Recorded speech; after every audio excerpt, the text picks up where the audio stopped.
Assalamualaikum warahmatullahi wabarakatuh. Bismillahirrahmanirrahim. Qala al-muallifu rahimahullahu ta'ala wa nafa'ana bi ulumihi fid dharaini amin ya Allah ya rabbal alamin. Abdulul fadaili ari pangunggulna pirang-pirang anu unggul. Antasila eta yen nepungkeun anjeun man ka jalma qota'aka anu megatkeun ieu man ka anjeun. Watu tia sareng mere anjeun man ka jalma haromaka anu ngahalangan ieu man ka anjeun. Watas paha sareng ngahampura anjeun aman ka jalma zalamaka anu ngazalim man ka anjeun. Rawahu ngariwayatkeun kana ieu hadis at-Tabrani Imam Tabrani an Muad kata biti Muad. Abdulul a'mali ari pangunggulna pirang-pirang amal ba'dal imani sabada iman billahi ka Gusti Allah atawaddudu eta mikaresep ilan nasi ka papada manusia. Rawahu ngriwayatkeun kana ieu hadis at-Tabrani Imam Tabrani. Abdulul mukminina ari pangunggulna pirang-pirang jalma mukmin naonana islaman islamna man eta jalma salama anu ngarasa salamet saal muslimuna pirang-pirang jalma muslim min lisanihi tina letahna man wayadihi sareng tina leungeunna man.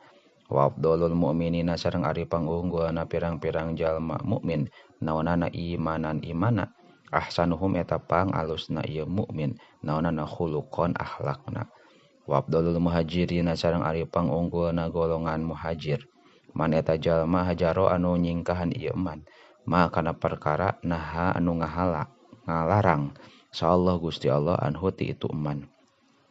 Wa abdulul jihadi sareng ari pangutama na jihad man eta jalma jahada anu jihad ieu man nafsahu kana dirina man fillahi di jalan Allah azza maha mulia Allah wa jalla sareng maha agung Allah.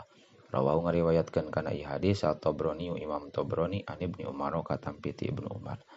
Abdulun nasi ari pangunggulna manusia mukminun eta jalma iman yujahidu anu jihad ieu mukmin fisabilillahi dina jalan Allah binafsihi ku awakna ieu mukmin wa malihi sareng hartana mukmin summa mukminun tuluy mukmin bisya'bin anu aya di bukit atawa di lereng minasya'abi ti pirang-pirang lereng yattaqi anu takwa itu si mukmin Allah ka Gusti Allah wa yada'u sareng ninggalkeun ieu si mukmin annasa ka manusia min syarrihi tina kagorenganana itu man atawa nas.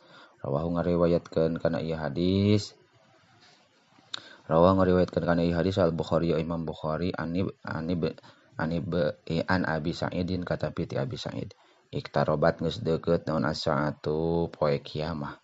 Wala yazdadu sareng teu tambah-tambah sana sumanusa ala dunya kana dunya illa hirson kecuali kana kadademes. Wala yazdadu sareng teu tambah-tambah wala yazdaduna sareng teu tambah-tambah itu nas minallahi ti Gusti Allah illa bu'dan kecuali kana kajauh. Rawahu ngariwayatkeun kana ieu hadis al-Hakim Imam Hakim an Ibnu Mas'udin katampi ti Ibnu Mas'ud. Iqra'u kudu maraca aranjeun Al-Qur'ana kana Al-Qur'an wabtagu sareng kudu maradih aranjeun bihi ku itu Qur'an wajhallahi ta'ala kana karidoan Allah ta'ala. Min qabli ayati samemeh yen datang sa kaumun hiji kaum yuqimunahu anu ngadegkeun ieu kaum kana Al-Qur'an iqamatal qidhi kalayan ngadegkeun anu ngahinakeun yata'ajjaluna anu gagancangan ieu kaum kana Al-Qur'an wala yata'ajjaluna sareng teu ngarep-ngarep ieu si kaum kana Al-Qur'an. Rawahu ngariwayatkeun kana ieu hadis Abu Dawud an Jabirin katampi ti Sayyidina Jabir. Iqra'u kudu maraca aranjeun ala mautakum ka pirang-pirang mayit aranjeun surah Yasin kana surah Yasin. Rawahu ngariwayatkeun kana ieu hadis Ahmadu Imam Ahmad. Aqalluma ari pangsaeutikna perkara yujadu anu dipanggihan ieu ma bi akhir zamani di akhir zaman teh dirhamun eta dirham halalun anu halal au akhun atawa dulur yusaku anu bisa dipercaya sahabihi itu akhun.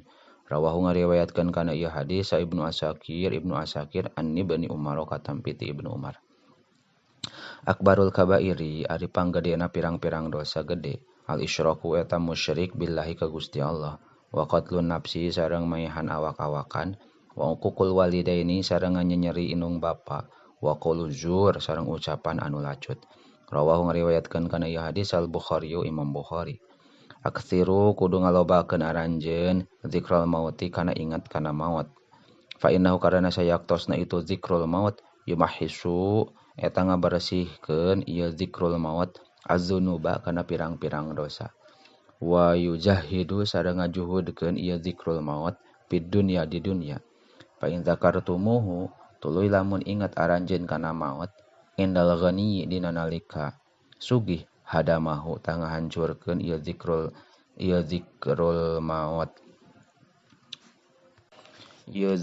maut kana gina. Wa in zakartumuhu sareng lamun inget anjeun kana itu maut indal fakri dina nalika sugih aradakum tah ngajadikeun ridho ieu zikrul maut ka aranjeun bi aisyikum kana kahirupan aranjeun. Rawahu ngariwayatkeun kana ieu hadis sa Ibnu Abi Dunya an Anasin katampi ti Sayyidina Anas. Wallahu a'lamu bissawab.